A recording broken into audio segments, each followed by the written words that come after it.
দেখো বন্ধুরা, রবিবারের লাঞ্চ থালি তোমাদের সাথে শেয়ার করছি। তো এখানে আছে গরম গরম এক বাটি ভাত, সাথে এক টুকরো গন্ধরাজ লেবু, তার সাথে আছে একটা কাঁচা লঙ্কা, আর সাথে আছে স্যালাড। স্যালাডটা নিতে গিয়ে দেখো ভাতটা ঘেটে গেল, কি আর করা যাবে বলো।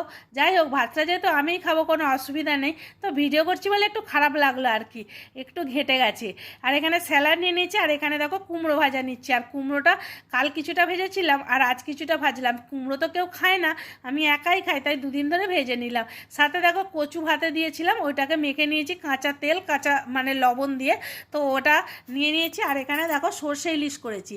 আর আজকে আমি চিকেন করিনি, আজকে সর্ষে ইলিশ করেছি। আর আমি যেহেতু লেজা খেতে মাছের ভালোবাসি, তাই এক পিস লেজা আর এক পিস চাকা নিলাম, সাথে দু পিস বেগুন নিলাম, আর একটু সর্ষের কারিটা নিয়ে নিচ্ছি আর কি।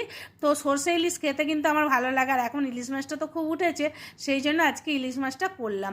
তো যাই হোক, আর এখানে অল্প একটু টক দই নিয়েছি। শেষ পাতে একটু লবণ দিয়ে, এই দইটার মধ্যে টক দই তো এটা, এর মধ্যে একটু লবণ দিয়ে মানে আমার খেতে বেশ ভালো লাগে, সেই জন্য অল্প করে নিয়ে নিচ্ছি, হাফ বাটির মতো নিয়েছি। এটাই ছিল আমার লাঞ্চ মেনু। আমার লাঞ্চ মেনু তোমাদের কেমন লাগলো অবশ্যই কমেন্টে জানা।